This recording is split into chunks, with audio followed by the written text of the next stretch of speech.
Haya, asante jamani. Tuna kilio ambacho kwenye mambo ya mpira Dar es Salaam tuna jukumu na sisi. TFF wanafanya kwa upande wao na sisi tunafanya kwa upande wetu. Tuliona baada ya kuchaguliwa kwenye nafasi ya kuwa wajumbe wa kamati ya ufundi ili tufanye kazi kwenye mambo ya ufundi, tulidhani kwamba ingetupendeza zaidi kuanzia kwenye eneo ambalo tutawapata wachezaji. Eneo zuri sana la kupata wachezaji, sote tunakubaliana kwamba ni kwenye academy.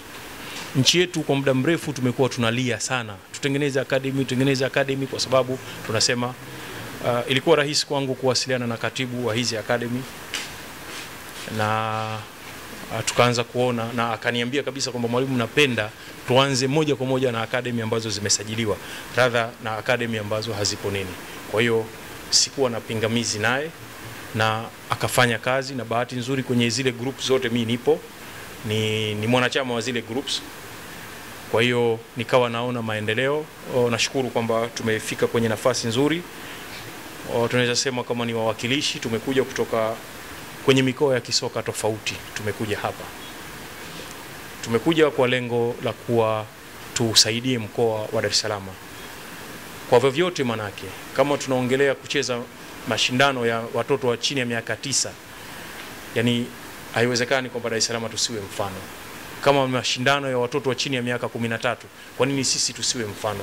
Kwa nini sisi tunakutana na changamoto nyingi kwenye TFF? Wanasema kwamba Dar es Salaam akili yetu yote tumewekeza kwenye Ndondo Cup.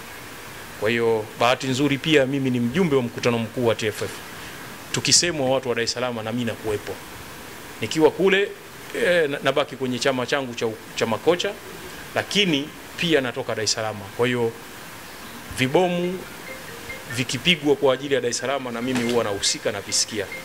Kwa hiyo kwa ajili ya kwenda sambamba na kile kilio, basi tumeona tuanzie hapa. Kwa hiyo tutakuwa na hizi agenda ambazo mimi nitakuwa muongozaji tu, lakini mwenyekiti wa kikao atakuwa mwenyekiti hapa. Mwenye sifa ya mwenyekiti ni mmoja tu hapa. Mimi nafasi zangu zote hamna hata moja mwenyekiti, mimi ni katibu tu. Katibu wa kamati ya ufundi, sio katibu wa kamati ya ufundi, sio ya TFF, sio katibu wa kamati gani.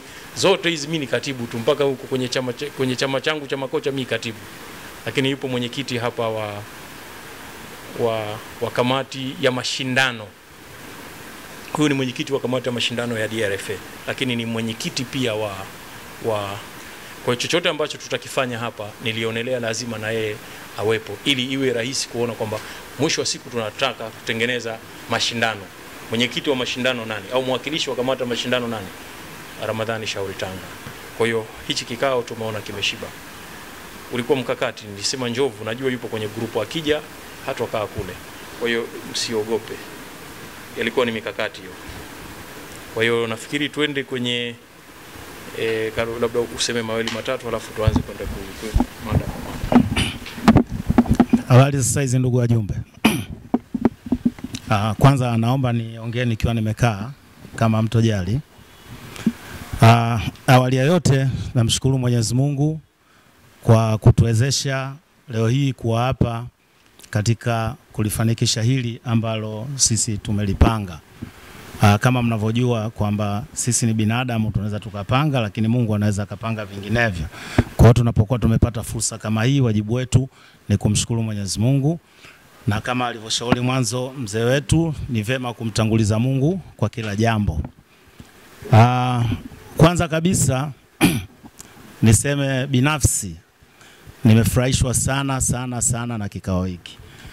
Na kupitia hapa Mwalimu Tajidini Samani, nataka pia kudeclare nafasi yangu nyingine mbali ya nafasi ambazo zimetajwa. Mimi pia ni mkurugenzi wa kituo cha Kigamboni Soccer Academy.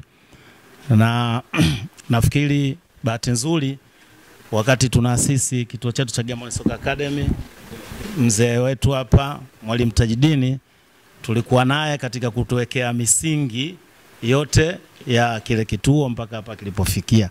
Kwa wanaokifahamu nafikiri wanakifahamu, na ambao hawajakifahamu basi najua tu watakifahamu, kwa sababu hii ndio njia ya mwanzo kuelekea kufahamiana wana jamii wote wa soka la vijana hususan mkoa wa Dar es Salaam. Kwa hiyo nimefurahishwa na hili kwa sababu hata mimi ndoto yangu ni kuona kwamba Dar es Salaam inakuwa ni mfano wa kila kitu katika football, katika kila level.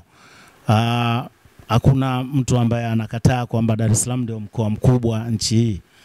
Kwa hiyo sisi tunatakiwa tufanye tukiwa tunajua kwamba kuna watu wanatuangalia, lakini pia kuna watu wanahitaji kujifunza kutoka kwetu.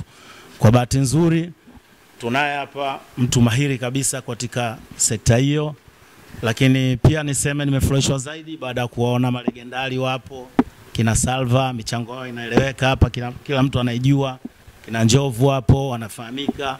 Nafikiri na wengine ambao labda hamna majina kama pale center back wa Ndanda, najua wengine pia mmecheza labda hatujafahamiana, hatujaona, lakini mpira una mambo mengi, mpira una watu wengi. Kwa hiyo niseme kwanza kabisa tumshukuru sana Mungu, lakini pia tutapokuwa katika kikao hiki tujikite katika kitu kimoja. Tuelewe kwamba sisi katika soka ambalo tupo sasa hivi sio soka la ushindani. Tukizungumzia soka la vijana, soka la watoto, ni soka ambalo lipo katika level ya development. Na level ya development ni kwamba ni tofauti sana na soka la ushindani. Najua changamoto nyingi sana huwa zinatokea katika kuandaa mashindano ya vijana au na watoto. Baadhi ya walimu huwa wana ile mentality ya ushindi. Lakini hilo unajua siku zote sio target ya soka la vijana, soka la watoto. Target letu kwenye development level ni kuandaa hawa watoto waweze kufika stage fulani. Kuna kitu kikubwa sana alinifundisha mwalimu hapa wakati tunafanya naye kazi. Wakati tunaanza kwenye timu yetu ile, programu yake alitengeneza kwanza, alifocus katika maendeleo ya wachezaji. Na alikuwa anawaambia wazi kwamba sisi hatuangalii matokeo kwa sasa hivi. Tunaangalia mchezaji mmoja mmoja, individual performance. Kile ambacho unapewa katika training ground unaweza kukifanyia kazi kwa vitendo. Tukaenda na hatua hiyo. Tulipokuwa tumeanza trial, kucheza game za kirafiki na nini, tukawa tunapoteza kwa sababu ya msingi huo. Lakini hatukujali kwa sababu tulikuwa tunajua nini tunakitafuta. Na namshukuru Mungu matunda yake leo yanajulikana. Tuna wachezaji wengi tu ambao sasa hivi pia wako katika Premier League na timu nyingine za madaraja ya kwanza na Senani First League. Kwa hiyo baada ya pale timu ilivyokuwa inapoteza, mwalimu kuna siku akawabadilikia wachezaji. Akawaambia, bwana sikiliza, tunacheza tunapoteza.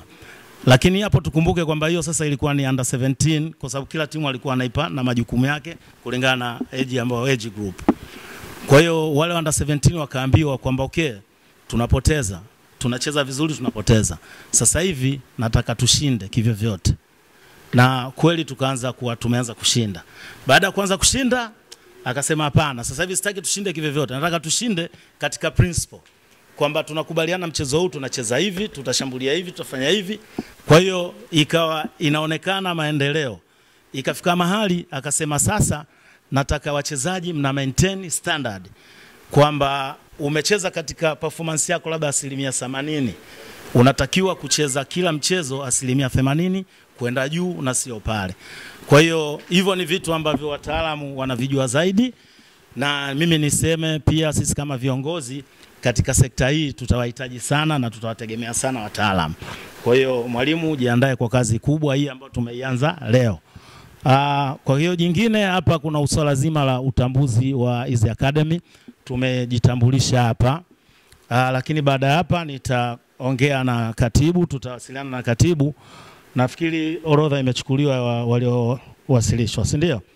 Kwa hiyo kitakachofuata ni kwamba kutakuja kuwa na utambuzi rasmi, lakini pia katika swala zima la umiliki wa watoto, nafikiri hapa katika level hii hakuna mtu ambaye sio muhanga wa kudhulumiwa watoto. Wewe unalea, wenzio wanapiga hela. Kwa hiyo nafikiri pia tutaenda kuangalia engo hizo.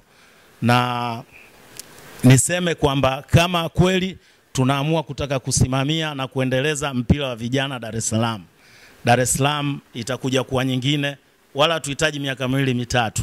Nadhani ndani ya mwaka mmoja Dar es Salaam itabadilika. Mimi na imani hiyo kutokana na kwamba tuna resources zote hapa ndani ya Dar es Salaam. Tuna wataalamu, tuna viwanja, tuna equipments. Kwa hiyo kilichobaki ni sisi sasa kuunganisha zile nguvu kutimiza majukumu yetu. Kwa hayo machache niseme kwamba nimefurahi sana tena na nashukuru sana katibu. Nashukuru sana katibu DRFOA kwa sababu mimi kikao sikuwa mjumbe, nilipewa tu taarifa jana kwamba inabidi nihudhurie, ikabidi nihudhurie kama kiongozi wa mpira. Asanteni sana.